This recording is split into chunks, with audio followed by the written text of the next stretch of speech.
தேர்தல் ரொம்ப பக்கத்துல நெருங்கிருச்சு. அதே சமயத்துல வரலாறு காணாத வகையில தமிழக அரசியல் கட்சிகளுக்கு இடையில இப்ப கூட்டணி முதல் உச்ச கட்டத்தை எட்டியிருக்கு. வழக்கம் போல தேர்தல்ல தனித்து போட்டியிடுவோம் அப்படின்னு சீமான் சொல்லி இருந்த நிலையில தமிழக வெற்றி கழகம், அதிமுக, திமுக இந்த 3 கட்சிகள்லயுமே கூட்டணி போர் நடந்துட்டு வருது. அந்த வகையில திமுகவுடன் காங்கிரஸ் கட்சி கூட்டணி மிகப்பெரிய விவகாரமா பார்க்கப்படுது.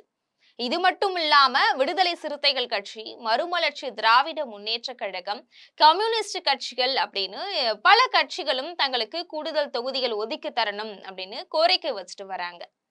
இதே மாதிரி அதிமுக தரப்பிலும் பாரதிய ஜனதா கட்சி எங்களுக்கு தொகுதிகளை அதிகப்படுத்தி தரணும், அமைச்சரவையில ஒரு பதவி தரணும் அப்படின்னு ஏராளமான கோரிக்கைகளை முன் வச்சுட்டு வராங்க.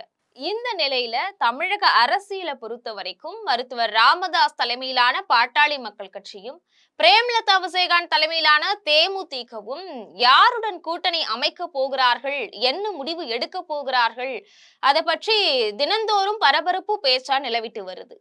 இதுல பிரேமலதா விஜயகாந்த பொறுத்த வரைக்கும் அளவுக்கு அதிகமான கோரிக்கைகளை வச்சு திமுக, அதிமுக 2 கட்சிகளையும் நெருக்கடி செஞ்சுட்டு வரார். வர சட்டமன்ற தேர்தல்ல 20 தொகுதிகளை ஒதுக்கி தரணும், விருதுநகர் தொகுதியை என்னுடைய மகன் விஜய பிரபாகரனுக்கு ஒதுக்கி தரணும், அது மட்டும் இல்லாம ராஜ்யசபா பதவி தரணும், அது மட்டும் இல்லாம தேர்தல் செலவு பொறுப்புகளை சம்பந்தப்பட்ட கட்சிகள் ஏத்துக்கணும் அப்படின்னு அவர் நிறைய நிபந்தனைகளை விதிக்கிறார்.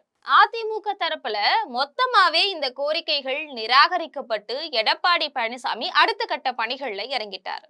பிரேமலதா விஜயகாந்த் பேசி வரக்கூடிய பேரம் தமிழ்நாடு முழுவதும் அப்பட்டமா வெளிச்சத்துக்கு வந்த நிலையில எடப்பாடி பழனிசாமி ரொம்பவும் கடுப்பான நிலையில இருக்கிறாரு.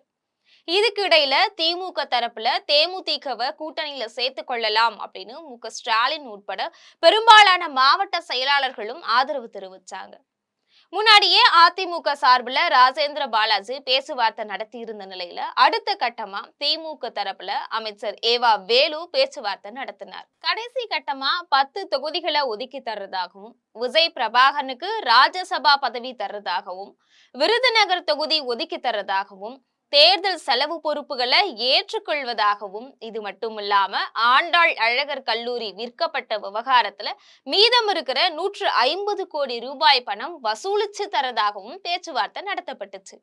விருதுநகர் தொகுதியை விஜய் பிரபாகரனுக்கு ஒதுக்கும் நிலையில அவர் வெற்றி பெற்றால் சட்டமன்ற உறுப்பினர் ஆவார், அதே சமயத்துல தோல்வி அடைஞ்சா ராஜ்யசபா பதவி அவருக்கு தரப்படும் அப்படின்லாம் பேசினாங்க.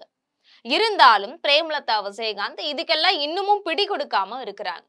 தக்க சமயம் பார்த்து திமுக தரப்பையும் தாக்கி பேசிட்டு வராங்க. திமுக ஆட்சியில சட்டம் ஒழுங்கு சரியில்லை, பெண்களுக்கு பாதுகாப்பு இல்லை, எப்படின்னு எல்லாம் அவருடைய பேச்சு நீடிச்சுட்டே போகுது. இந்த நிலையில இப்ப மு.க.ஸ்டாலினும் பிரேமலதா விஜயகாந்த் நடவடிக்கைகள் பற்றி ரொம்பவும் கடுப்பான நிலையில இருக்கிறார். இதனால பிரேமலதா விஜயகாந்த் தொடர்பான பேச்சுவார்த்தைய முடிச்சுக்கோங்க, இனிமே அவங்களாவே தேடி வரட்டும், கூட்டணியில தேமுதிக இல்லைனாலும் பரவாயில்ல அப்படின்னு மு.க.ஸ்டாலின் உச்சகட்ட முடிவு எடுத்திருக்கிறதா சொல்லப்படுது. இதனால பிரேமலதா விஜயகாந்த் பேரம் பேசும் விவகாரம் ஒரு முடிவுக்கு வந்திருக்குது. அவர் அளவுக்கு மீறி பேரம் பேசுறதாக இப்போ தமிழ்நாடு முழுவதும் தகவல்கள் பரவிட்டு வருது. இது தேமுதிக மேல அதிருப்தியை ஏற்படுத்துறதா இருக்கு.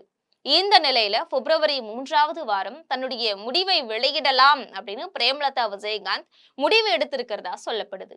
எதுவா இருந்தாலும் இனிமே பிரேமலதா விஜயகாந்த் தான் தாழ்ந்து வர வேண்டிய சூழ்நிலை இப்போ ஏற்பட்டு இருக்கிறது தான் முக்கிய செய்தியா பார்க்கப்படுது. இது போன்ற அரசியல் செய்திகளை தெரிந்து கொள்ள ஜெம் தொலைக்காட்சியுடன் தொடர்பில் இருங்கள். நன்றி, வணக்கம்.